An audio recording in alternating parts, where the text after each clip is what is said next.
Good evening, everyone. This is Enrique Sanchez, founder director of Spanish United Radio. Tonight we have a very special guest. Would you be kind enough to introduce yourself for the audience, please? Sure, Dan McCrory, author of Capitalism, Kill the Middle Class, 25 Ways the System is Rigged Against You. Thank you so much for being on the show, Dan. You bet. Yes, I came across you through social media, and I noticed that you're friends with the former mayor of Burbank, Constantine Anthony. I actually invited him for one of my Spanish United events. So explain a little bit about your book title and about what the book is about for the listeners. Okay, well, the book was written in 2019 and still seems pretty relevant because people keep asking for copies of it. Mhm. But it was my legacy as a labor activist for many years. I wanted to help the next couple of generations avoid all the pitfalls and mistakes that I and my generation made along the way. So this is sort of a blueprint for getting from here to there. Yeah, because right now, especially with the way the economy is going, the middle class is disappearing, and I feel that the ones that are being affected the most are blue collar working class people, and within that bracket are a lot of Hispanic people who I represent. So a lot of the Hispanic people have always asked, what are the solutions to counter capitalism, because many believe that capitalism is not working for them today. So what would be your opinion on it?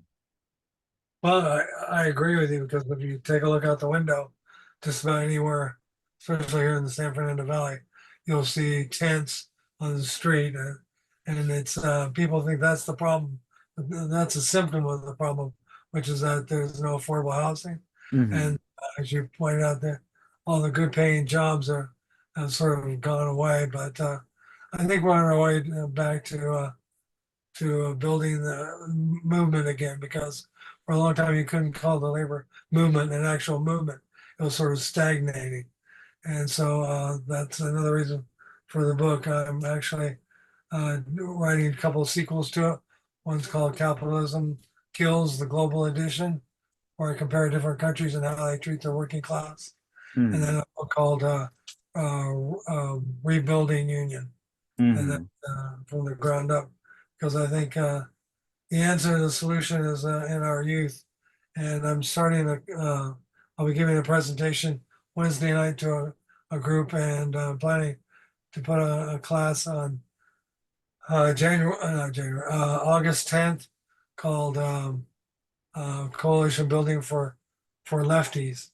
And I'm Hmm. going to be taking 10 labor activists, 10 political activists, 10 college students, and having them go over my book, different chapters, and a study guide I wrote with it, and having these people talk to each other and build what I call pods, so that if you need people mobilized for a picket line or for a rally or something like that, you've got instant a group that's ready to roll and be placed where you need them.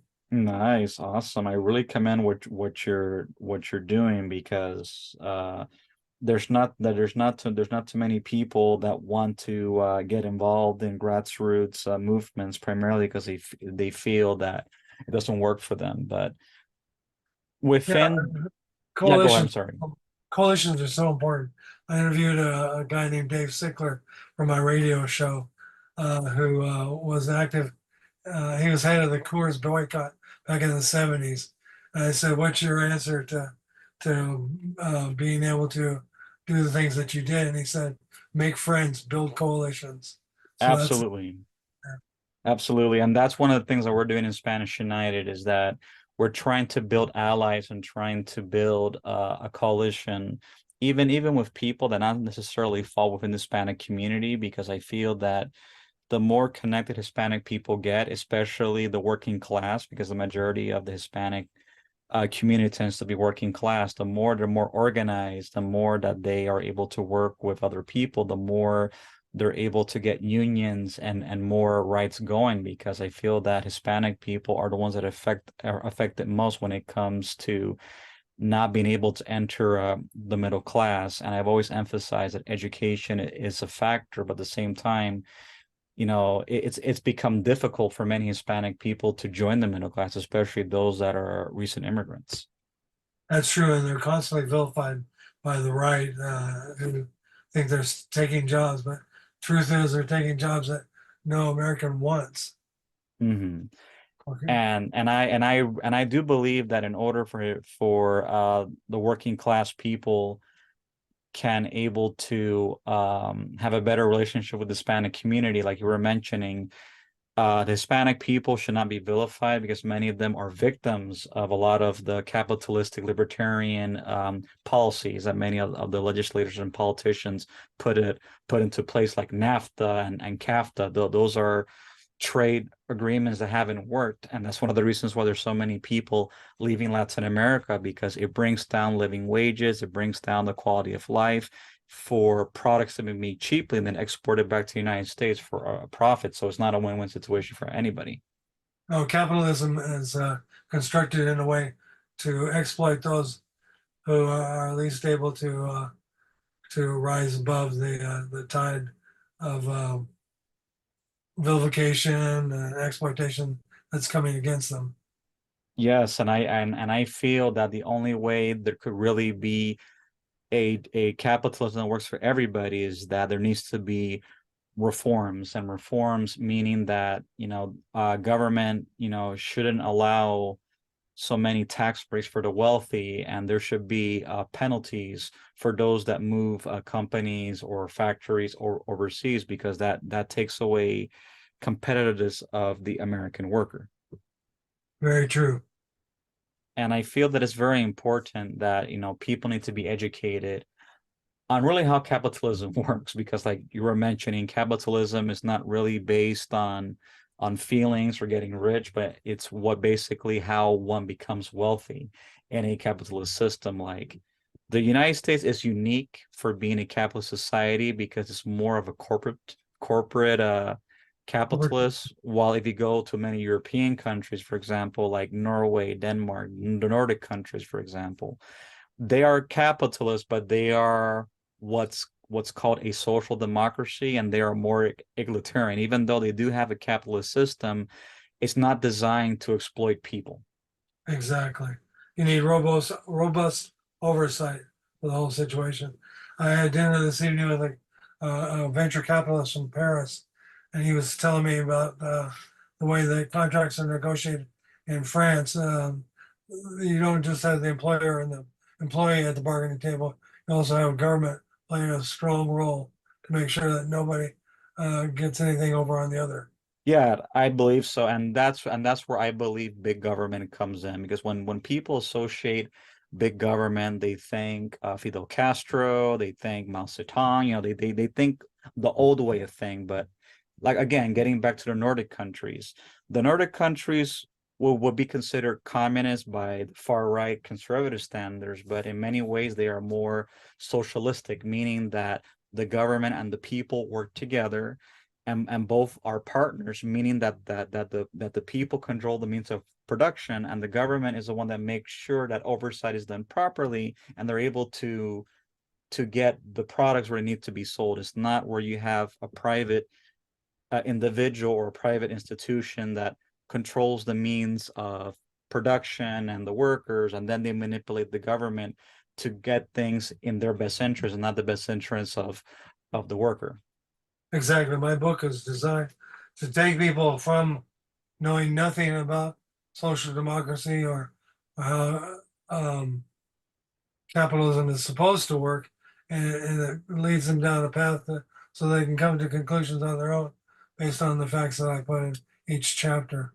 Yes, because when I look at other democracies that are what we would consider capitalist, they're more equal compared to the United States. But at the same time, the government has more of an oversight, and when they are doing things, that's the problem. When you don't have government oversight, people get greedy, and when people get greedy, people think that they could do unethical things and then get away with it or bribe the government off, so that way they look the other way. Yeah, I was amazed recently when I found out that Canada has a law limits the number of occasions where you can use stab labor. Oh, That's really? so needed here. Oh yeah, I definitely agree with you because I believe it's just an abuse that the capitalism of our parents' generation is not the same capitalism of today. It's just crony capitalism, which is And very, very wicked, and it's actually affecting social society. That's like you were mentioning. That's the reason why we have homelessness because all of the properties are owned by hedge funds and corporate landlords, and they just want to raise the rent to astronomical rises to the point that even a person that works 5 or 6 jobs, for example, cannot afford to pay rent. And then society wants to blame people being homeless because they're not able to pay rent. And people cannot move out of state because they don't have the means to even leave out of state. So people end up, impoverished. And I feel that recently with Gavin Newsom wanting to supposedly criminalize the homeless, I think is just going to create more social problems. And I said this in many of my public discussions with many people because we do a lot of work with the homeless that criminalizing the homeless is not going to bring solutions. It's just going to create more problems. I understand why they want to, do this because the shanty towns are getting amok. But again, the homelessness crisis is a symptom of a bigger problem, and that's the problem of lack of rent control, lack of oversight. And then you have greedy corporate landlords and companies that just want to make the maximized profit out of the expense of everybody else. very true, Enrique. So like how would you for example, if we were to make a capitalism that's fair to everybody, like what would be the first things that you would do or recommend to make it more equitable to everyone? I would take the cap off of the rich for paying into the Social Security system because for so many of us, that's our lifeline after we leave our job. We're no longer able to do the work. So Mhm. that would be the first thing. Second thing is I was put some controls over how much money the banks can create to add to the flow because that increases inflation. Mhm. Well, those two things right there will be a good start. Okay. And what about in terms of punishing companies that want to go overseas or want to fire a bunch of people because they want to go automated? Like, what solution would you find to that issue? Well, in my book, there's a chapter about the environmental laws and how it's affected workers. And I've talked to people in Switzerland, union people there about this issue. The fact is that they need to have something called just transition, which allows people to transition from for instance, a job in a coal plant to a job doing thermal energy or windmills and things like that. They need to be trained for those new jobs so that they can move into them without suffering from the transition to a better type of system. And you could do that across the board with so many different jobs and work that's being overtaken by animation, artificial, Automation. yeah, automation. Sorry, automation, artificial intelligence, and technology. Because so many, they say that with AI, that at least 40% of the workforce is going to be affected in some way by AI in the very near future. And so we've got to find a way to welcome the new technology while at the same time dealing with it in a way that doesn't hurt the average person on the street. Right, of course. And are you in favor of universal basic income? Definitely. What's interesting is I found out when I was doing research for the book is Richard Nixon back in the late 60s was pushing for universal basic income until his cohorts told him that people would say that's welfare for all. And so he backed away from that solution. So it's been talked about for over and over again over the decades. And it's time, I think, it has finally come. And it needs to be a floor. You need to be able to have something you can live on while you go out and pursue your a job or your passions. If you're a musician or painter, or because we lost so much of the arts because people have had to go put their nose to the grindstone instead of doing what they truly love.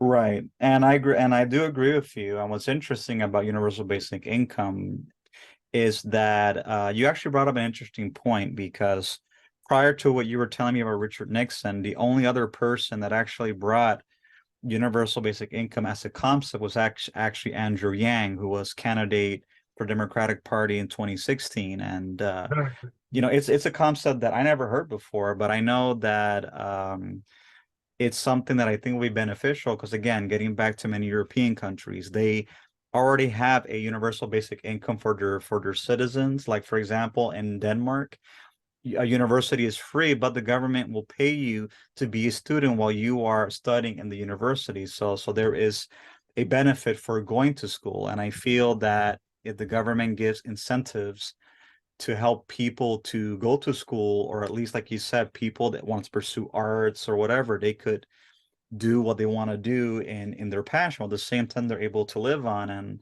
it's not welfare because you're being paid to do something that you want to do. And I feel that if there is a basic income, especially for those that are into the arts or even those that are wanting to get a different job while they're unemployed temporarily, I think that will definitely help, and that it will serve as a social safety protection for those people. Because right now the social safety net is very small and is getting smaller by the day. Yep. There was actually it was tried as an experiment in the town of Stockton up north, and it proved to be very successful.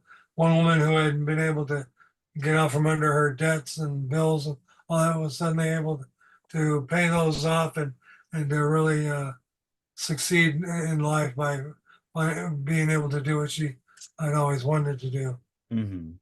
Yes, because I feel that when people have a basic social safety net, it will not only keep people from getting stressed, but at the same time, it will promote civil unrest. And I feel that if people are given some type of a balance where they could have fall on their feet temporarily until they're able to get themselves on their feet, it will prevent so many problems. Because by criminalizing the poor and criminalizing the homeless, it's not the solution. It's just going to make matters worse.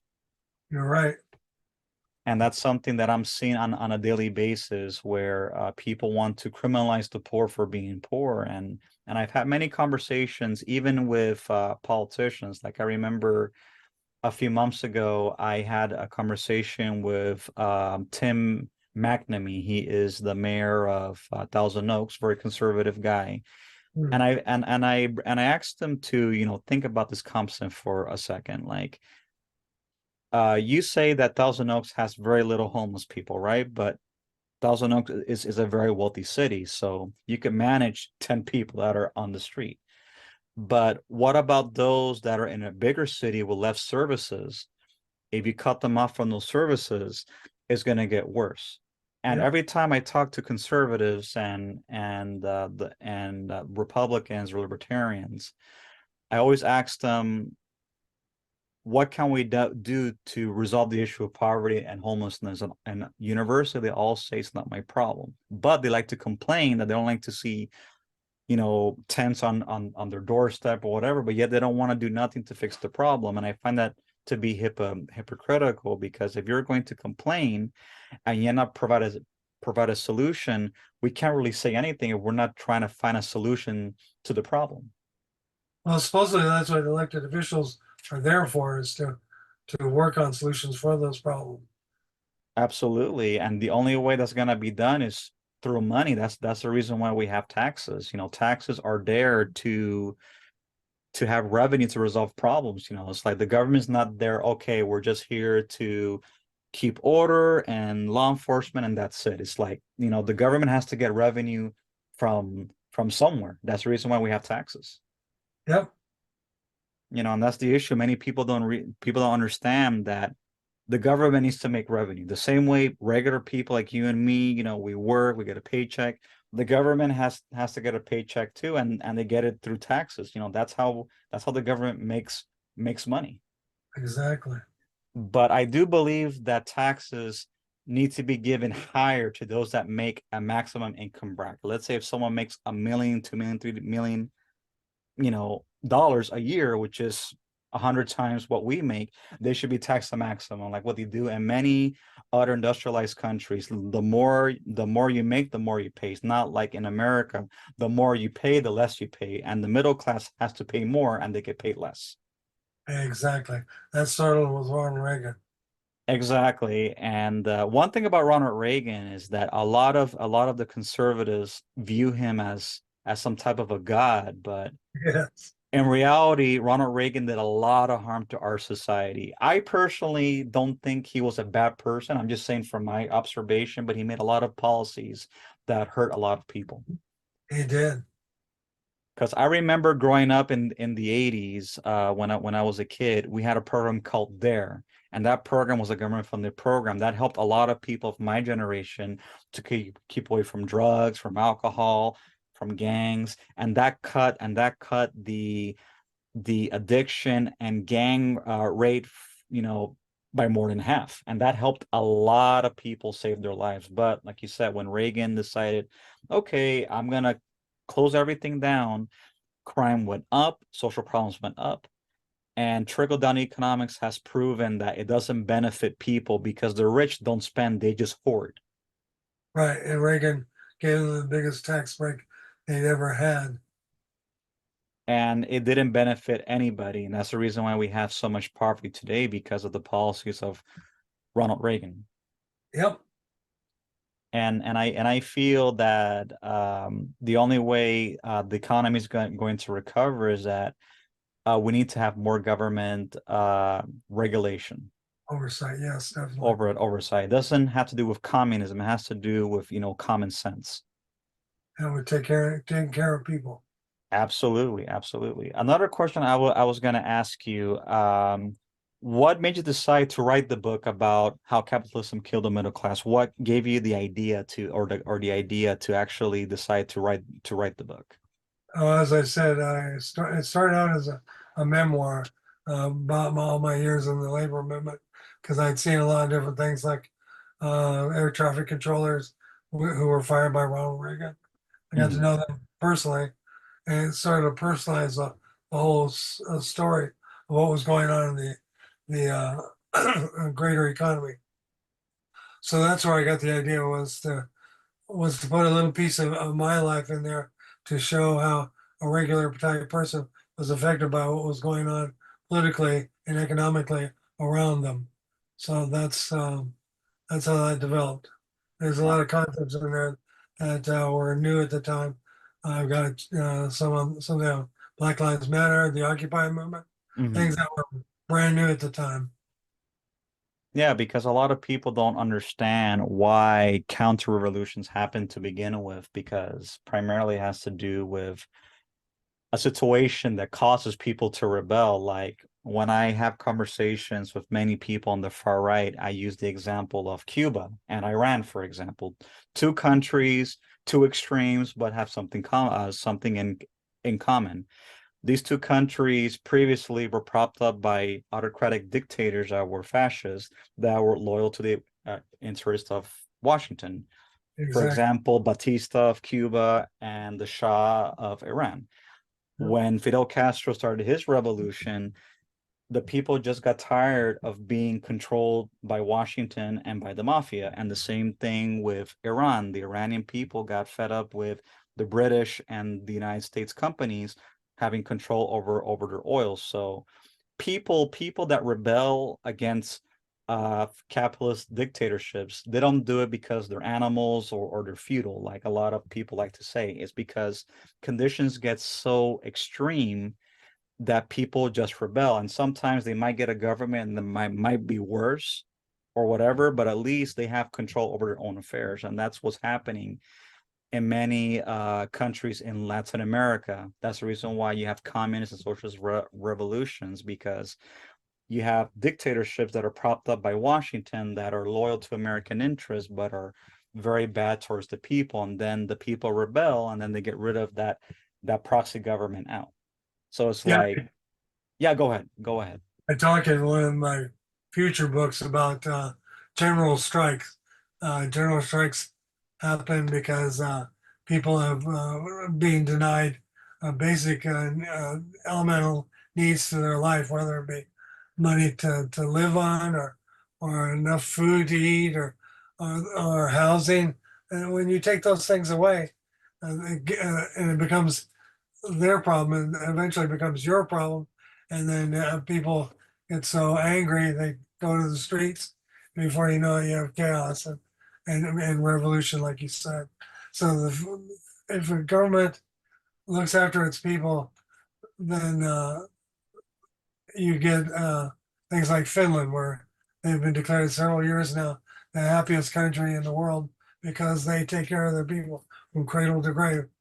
And that's the kind of they say that the United States is better off because we're mavericks. We pull ourselves up by our own bootstraps. But Right.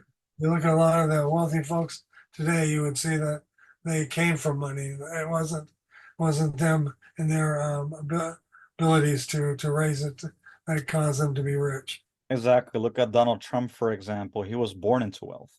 Exactly. Like I remember he was saying in one of his speeches, I became rich when my father gave me a small investment of $1 million. And I'm like, okay, that's easy for you to say, but you were born into wealth. $1 million for your father was probably like $1 for him, but not everyone has that privilege of getting $1 million to invest in something. So it's like it's completely ludicrous, him saying that, you can become rich too by investment. Yeah, you can do it, but you got to have the means to do so. Not everyone has $1 million to invest. Yeah, those people are really disconnected from the rest of us down here at the bottom or near the bottom because they go to different they have different systems of healthcare. They have different places they go for vacation. They hardly ever rub up against regular people unless I'm serving them a Mai Tai or something. Exactly, exactly. Like I'm right now writing a book that is discussing about the Latin American experience. Like right now with the current election of immigration and etc., Hispanic people are made into public enemy number one. They're seen as the boogeyman. Exactly. And I explained that if you ask any Hispanic person, let it be either from Cuba, from Puerto Rico, from Dominican Republic, from Mexico, from Central and South America, they will tell you they don't want to be here. And the reason why they're here is because they're forced to be here.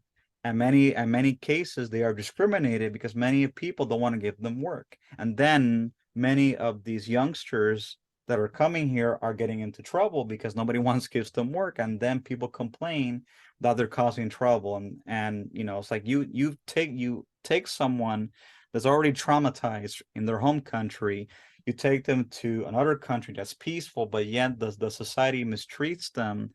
You can't expect good results from that. That's the same thing that's happening in Europe right now, where a lot of the far right, like people like Maloney and Victor Urban and all these other cronies, are saying, immigration, we have to tighten it.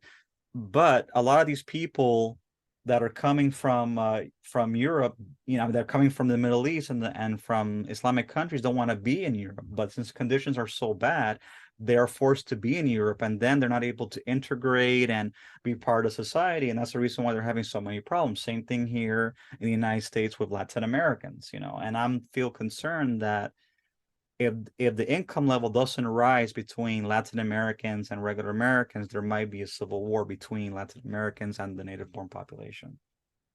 I'm afraid you're right.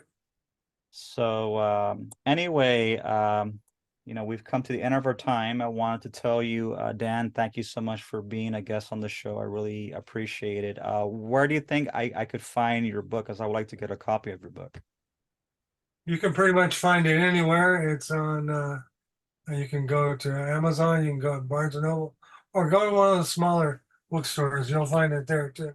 They can order for you, and I appreciate it because I'm plowing that right back into writing the next one, so that I can keep up on this effort to this battle that's going on between the hearts and minds of our countrymen and the people who are trying to strangle us in our bathtub. Sure, sure. And if I'm able to get your book, am I able to mail it to you? You could autograph it and mail it back to me. Sure.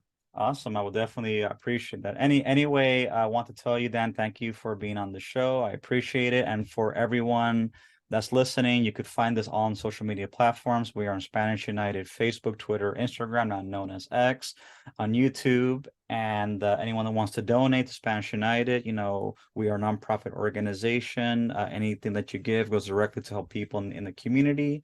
And as soon as I'm done, I will text you the link and you can share it to all of your colleagues. And if you wish to, people want to know more information about this plan I'm putting together, you can reach me at my email address, which is writingbiz@yahoo. Awesome. Have yourself a good evening. You too. Thanks, Enrique. Take care. Bye bye.